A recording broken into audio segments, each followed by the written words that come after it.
Hello, hello, hello. How's everyone doing today? Happy Monday, happy Thanksgiving week for those in the US. Shortened trading week. I'm only going to be around Monday, Tuesday, and Wednesday. There will not be live streams on Thursday and Friday, even though there's some limited trading with the futures.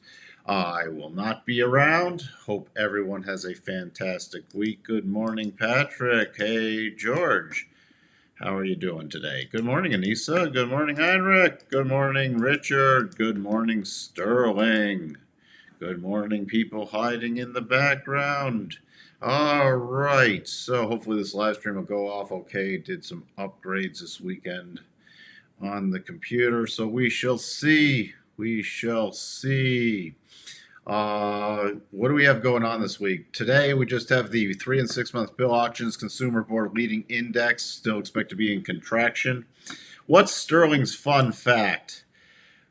U.S. large caps funds just on inflow of 23.7 billion this week, largest weekly inflow since February 2022. That is a fun fact. Good morning, Eric. Happy Wednesday. You're a little too early. It's only Monday, Eric. Or are you already planning for Happy Wednesday?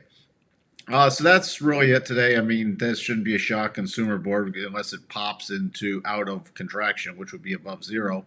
Be interesting to see how those bill auctions go off. Other than that, tomorrow we have Chicago Fed activity index, existing home sales, 10-year tips option, and FOMC minutes coming out tomorrow afternoon. Wednesday's the busy day. We got durable goods, jobless claims instead of being on Thursday, which is a holiday. They're coming out Wednesday. We have consumer sentiment, which would normally come out Friday, but it's another holiday. So we have those numbers coming out Wednesday, and these are the final numbers for November. Remember, there was some pretty big jump in some inflation expectations with the EIA crude numbers and then some more bill auctions Friday. We still have coming out, only the futures will really be open limited. We have the S&P Global Composite PMI flash numbers, manufacturing and services. So far this morning, let me just refresh this. Sort of mixed unless you're BMY, Bristol Myers Squibb, getting hit pretty hard. Energy trying to bounce back. A little strong up move. Going to be starting to watch for a more significant bottoming pattern in there. The groups, energy was leading it up. Comm services and healthcare and utilities are the weakest, but sort of a mixed day here. Fed watch, no hikes in sight, pause, and then a cut in May. Fear and greed finally back into greed mode. So that's where we sit. What else we got going on here? Fun fact number 2. The Qs saw the largest inflows on record in the past week. All right. There we go from that. What else? On Yellen's side, All right, in terms of earnings, we still have some earnings going on. We have Zoom after the close today. Tomorrow we have Lowe's, Best Buy, Kohl's before the open. The big one is NVDA after the close. HP, Autodesk, but NVIDIA being one of the Magnificent Seven. And then on Wednesday, you have a busy news day, but quiet earnings day. We just have John Deere and then nothing really Thursday, Friday. All right. So just a reminder, so far we were looking at this being a potential double top. Has now gone into more of a horizontal correction with a slight upward slope. So if we do break below this 4,500 area, I'm just going to be using the retracement targets. First little area about 44.95. Then we're looking at about 44.70 and major 44.47 to 44.50. So that's what I'm going to be looking at. To the upside, I still have the little reverse harmonic. So if it can really start getting some momentum above 45.35, 45.41, 45.46, 45.51, and then the major level is 45.64. 75 to 45.70 is the major key area. Good morning, options 22. So that's what I'm keeping an eye on now. We have daily cycles very overbought, very much at a top, but it needs to at least form some kind of rollover below that 4,500 to get any kind of pullback, and then we're going straight into the daily rotation zone. Technical damage really has to be breaking below that 44.20 at a minimum before there's any major technical damage done, unless we get some kind of massive reversal bar, but it would take something to shock the markets at this point to really get that going. The NASDAQ also cycled top, overbought. The NASDAQ really has got to start breaking below 15.8. We start breaking below 15.8, 15.734. 15,628 is major. 15,628, 15,629 on a closing basis. 15,523. Other than that, my breakout area I'm looking at is 15,945. We break above there, I'm looking for a retest of this 16,000 and then 16,050 area. Then we have 16,081, 16,112. And keep in mind, there's a lot of topping pressures. If it can really get something going above 16,100, then our next key target is 16,300, 16,303. The Dow, little spiking up to the minor harmonic area last week there, but key area breakdown for here is about 34.9. Below 34.9 to 34.855 is a key support zone. Then we're looking at 34.700 and then 34.542 to 550. On any potential breakout above 31.168, we have 32.250 to 260 area. And then overall, if it makes another push higher, next key level is 35.414. The Russell, little bounce up here on Friday, but on any continued rally, 1813 on a closing basis. Above there, you have 1821 and then 1830. The breakdown area, minor is about 1795, and then the major area is 1770. So, good morning, PMG. Thank you for tuning in. The VIX, little bounce up today, but not a little bounce up, I should say, from Friday's close, but rolling over right now. Needs to get above about 1450 before I can really start shifting and looking more on the bearish side. Other than that, not much there going on. The DAX approaching that second target, which is very key because the third one extends even beyond the wicks, and we have a prior very top area in here. So this 16,000 to about 16,050 is what I said I was watching for a top. We got the first reaction back there, and still in overbought cycles trying to roll over. So I'm going to be watching for a shorter term potential topping pattern setting up in this area with the DAX. The notes, not really much to talk about unless it can start breaking below about 108.10 or rally, back above about 108.31. Other than that, there's not any great setups right now. On the inverse, you have the yields, the micro yields, could not close on Friday below the 62.5. Nice little reversal bar there. Okay, it's actually be interesting because if it closes above Friday's high, it's a percent beat buy, but it's against the rotation zone, so it would just be a slight bounce. So I don't even know if get proper reward to risk. So that's something that we could see if that does close, a little smaller bounce. The 10-2s retesting that low area for the 9th. Still seeing if it can break down to this minus 43 to see if it finishes off that final target for the double top. And then the next key area would be anywhere in here below minus 41 is between the 50 and the 62.5, which is, we know, a pretty significant potential reversal area. Dollar index.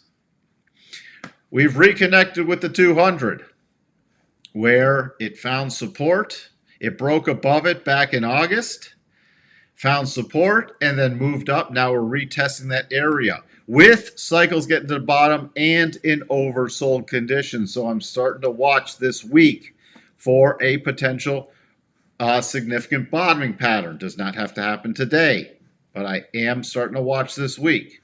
We're also getting weekly cycles at the bottom. And we've returned to, if you see here, but we're almost a 50 to 62.5 area, major support zone. So keep an eye on that because that could definitely shift the markets. If we start getting a bounce in the dollar, we could start getting more of a pullback in the markets. Crude, we're still, now we're starting to chip away at that rotation zone. There's some pretty decent buying pressure down here on Friday after hitting the second target on Thursday. So I'm going to be paying attention to getting to a more significant bottoming pattern here coming in. So we'll keep an eye on that. But your major resistance is about 79.30 to 79.50. It has to start closing above 79.50 before I'd watch for a potential return to the 50. Are we at the long-term bottoming area? We're getting there. We are getting closer. But this is not a major reversal pattern just yet unless we get a weekly close above last week's high. A weekly close above last week's high would be a %B weekly buy after a solid 4-week pullback.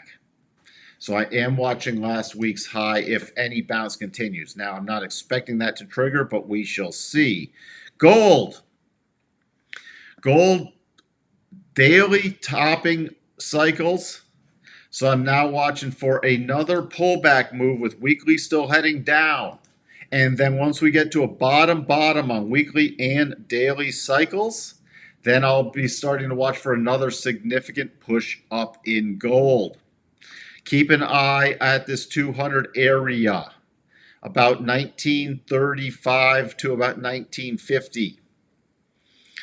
Copper's interesting. Copper trying to break out above this little resistance, now becoming potential support with the rising rotation zone.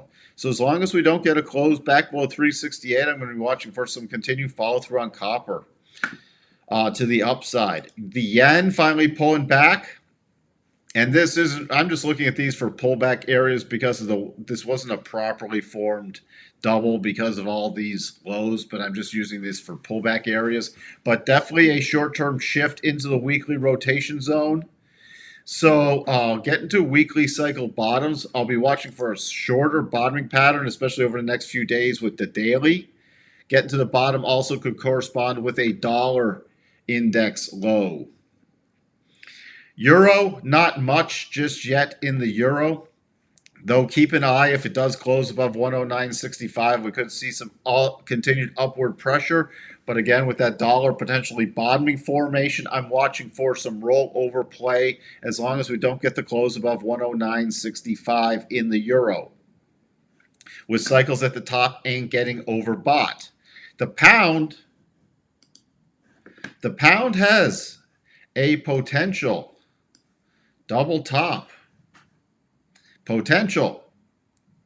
If it does start breaking above 125, the next key area is 125.89, 125.90. The only pattern right now, though, is if it breaks below and closes below 123.74 on a daily basis, we've triggered against the rotation zone a double top pattern. So that's the setup there. The spiders. Remember, the next key area, 453.16. To the upside, trading 451.01. On any rollover to the open, 450.79 to close the gap from Friday's close. The real breakdown area doesn't happen back till 446. The minor breakdown, if it fills below, if it fills the gap and then continues, there's major support coming in about 448.30 to about 448.20. It breaks below there, then I'm watching the open price from back on Tuesday. The open price of 446.30. Then we break below there. We have another gap left behind. Excuse me. Excuse me. Interesting. This could still be a potentially valid 4-hour double top. So on a 4-hour closing basis, watch 448.12. No other key targets above 453.16 in the short term. We don't have a super strong pausing bar, but that is significant. If we did really push above that this week, you do have a gap left behind back in August, going to 456.48. The Qs, you also have sort of a flat double here, but still we can look at that with a close on a 4-hour basis below 383.56. The minor breakdown area is just in front of that, so I'd still just use this 383.56 area. The key area, next key area on a rotation up is 389.40. 389.40 if we break above Wednesday's highs. You're at a very key resistance. Minor on a rollover into the open is 386.07. And if the double does trigger and it gets through 379.38, then the next key would be the magnet gap fill of 377.25. Remember, still overbought and daily cycles at the top. So I'll just be watching that 4-hour double, but that would only take it back to the daily rotation zone. So that's just a very minor potential topping pattern. What else do we have? Happy Monday, Connor. On which time, what do you think of Alibaba? I do not trade Alibaba.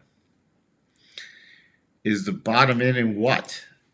You just can't say is the bottom in what? The overall markets? What market are you talking about? Is the bottom in for the stock market? I still have long-term sells and intermediate-term sells in place after this rally rolls over. In the short term, it's been in buy mode and continues in buy mode. So it depends on your time frame. What else? Oh, we got NVDA earnings this week. We have a little mini potential double top. Keep an eye on that. But earnings is going to trump everything, and it will probably be a substantial gap depending on what is reported. But that 4-hour mini double top is a 4-hour close below 482. Remember their earnings on Wednesday. Tesla, just not much. I mean, I'm just waiting for the next rollover play in here. Filled the gap last week and still sitting in a choppy between the key 240 and the breakdown now of 225. But there's no great patterns in there.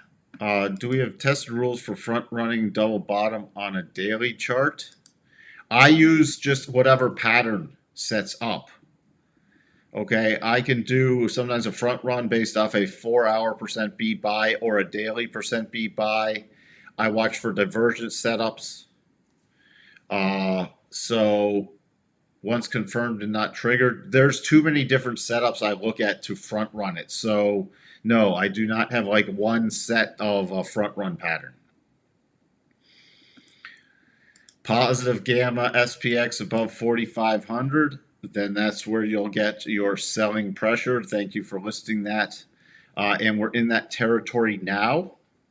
What else? Yes, the week on what? The weekly cycles on the markets? Can you put in what market you're looking at? Yes, on the broad markets, they are at a top, but they can sit at this top area for, remember, at least through this week. But we're watching now for a more substantial topping pattern. I'll go over that again, especially with daily and weekly getting to the top. I'm watching for a more substantial topping pattern. Remember, back in October, I said I'm watching for this rally to continue into Thanksgiving and then a possible substantial rollover play. And we're setting up there with cycles. We just don't have a major topping pattern yet. Yes, thank you, on the SPY. And on the spiders, you're virtually at the same thing. Daily, weekly getting to the topping area, and daily at the topping area. Future cycles top SPY cycles, by the way, just for your knowledge. So we're at the top on the weekly, but that does not, remember, you can stay at the top of a cycle. It does not mean it has to roll over just yet. We don't have much weakness coming in yet. We do have a pretty substantial news day on Wednesday, though. And we have NVDA earnings on Tuesday, so afternoon. So could get interesting. I do not know anything about FTMO, Martin. I do not know anything, so I cannot comment on that. All right, there we go. What else do we have? That's really about it. Biggie's just going to be NVIDIA. What's Microsoft doing with that open AI? What's Microsoft doing? And they I didn't flip around the cycles yet from last week. I mean, the retracements. What's the next key major level on Microsoft? 380, 373. Let's take a look at this on the weekly. Still have, that's interesting. If we do get a market rollover, that's the only thing I'll be keeping an eye on if this does eventually break down, but nothing near term. But Microsoft cycles at the top, overbought, and daily cycles are at the bottom. So it could be watching for a topping pattern setting up soon in Microsoft.